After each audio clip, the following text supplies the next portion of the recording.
Let me show you how I cook and prepare everything for Shabbos. First thing I did this morning was take some inventory on everything that I have to cook for Shabbos. This way, I'm nice and organized. I always post that as a video on TikTok for accountability. Before I get started, I also preheat the ovens. I have the top oven to 375 and the bottom one to 350. And up first, I'm going to do the minute steaks because those are going to slow roast for a little while in the bottom oven. So I've got some frozen onions and artichoke hearts in the bottom of a casserole dish. I added a little bit of olive oil and garlic salt. The minute steaks went on top with a little sprinkle of salt and pepper. I'm going to pour some of this new sauce that I bought on top. You can really use any sauce you want for this. And I'm going to cover it up with foil and I'm going to bake at 350 for probably like 2 hours. Next up is the chicken and rice. This has become a staple on my Shabbos menu. And this recipe works with any dark meat chicken. I really love this kishka and pastrami stuffed chicken that I buy at my local grocery store. Spanish rice isn't Zach's favorite, but it's actually all the rice I have in the house right now, so I'm going to use it.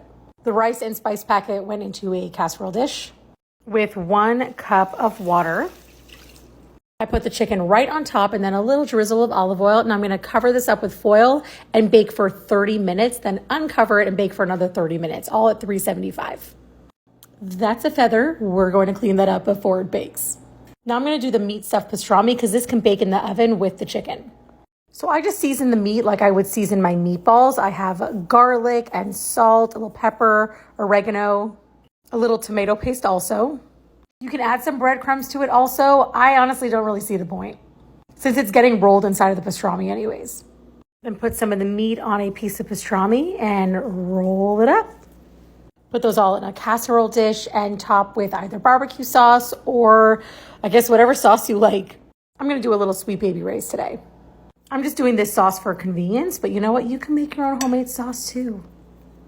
Now cover this up and bake for 30 minutes at 375, then uncover for another 10 to 15 minutes. While the ovens are in use, I like to prepare my vegetables, and I'll get those on the sheet pans with olive oil and spices, so when the meat and chicken come out of the oven, I can put the vegetables right in. I like to put a little foil on my sheet pan. That way everything is just much easier for cleanup at the end. And for certain things like cauliflower, I put parchment on it so it doesn't stick. Dang it, you know when you buy green beans and they get slimy really fast? Well, this bag was fine and this bag is slimy and gross. So I guess this is all the green beans I'm making. That isn't a lot, but I am making a bunch of vegetables, so I think it'll be okay. I top them with some Dijon mustard, garlic salts, olive oil, and soy sauce. Mix this up and roast it at 375. Next up is the cauliflower, and I'm going to add some chickpeas to it as well. Roasted chickpeas are so good. And you want a ton of olive oil on this. I'm adding this Hawaii seasoning. It has cumin, coriander, turmeric. I think there's also some garlic and cardamom, and it tastes so good on cauliflower. I'm just sitting here snacking on the chickpeas. When they cook though, they get super crunchy. The timer just went off for the chicken, so I'm gonna uncover it. See how the green beans and the cauliflower are just sitting here waiting? Now I'm gonna prepare the broccoli and the jicama also. Nora's broccoli gets onion soup mix. I buy mine in Israel and I'm actually going back soon, so I need to get more, and a ton of olive oil. I just really love olive oil. I bake all my vegetables at 375 for around 30 minutes. You could do it at 400. I tend not to do it at 400 because if I forget about the vegetables, then I burn them. The last vegetable that I'm going to be making is jicama, and I bought this already cut and then I cubed it. Jicama is a root vegetable and it's actually very sweet when it's raw. It kind of reminds me of an apple, but a little more savory. Like, you know that crunch? Yeah, it's good. I love to snack on it raw. It is so good with lime and tahini, but I also really like to roast it. I'm still going to put tahini on the jicama, but with olive oil. And then I'm going to roast it. The last thing that I have is this gourmet flanken. Look at the marbling. This is not Wagyu, but it certainly looks like it is.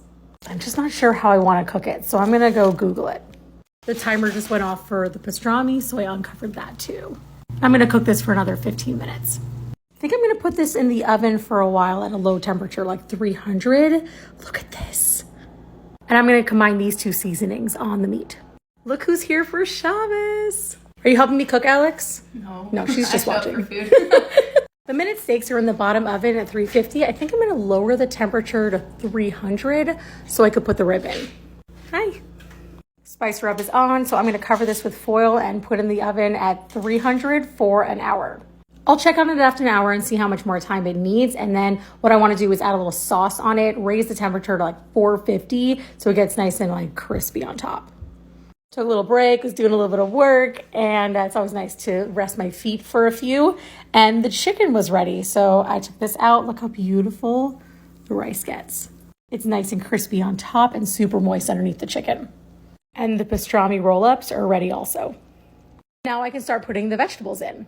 Broccoli and cauliflower are going in first.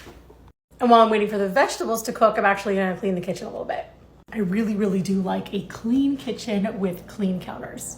I'm also starting to think about dessert because I don't have anything baked, but one of the things that I got in my Shalach Manot for Purim was this little crumb cake, and it's Purim, so I just took this out of the freezer.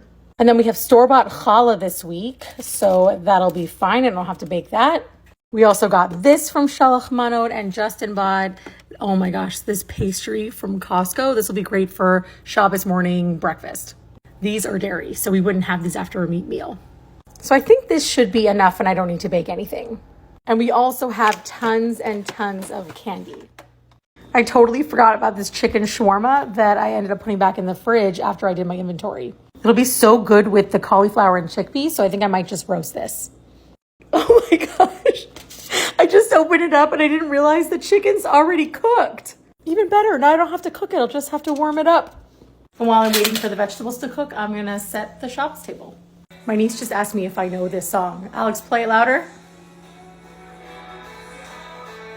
Come on. Setting some extra seats this week because my niece is here and Zach is having a friend sleep over. I just took out the broccoli. The cauliflower is almost done, so I put in the jicama. I want to eat all of this right now. That's the hard part when I'm cooking for Shabbos. I just want to eat all of the food. Sometimes I make extra just so I can snack on it while I'm cooking. It's the broccoli tax. Cauliflower is coming out. How good does that look?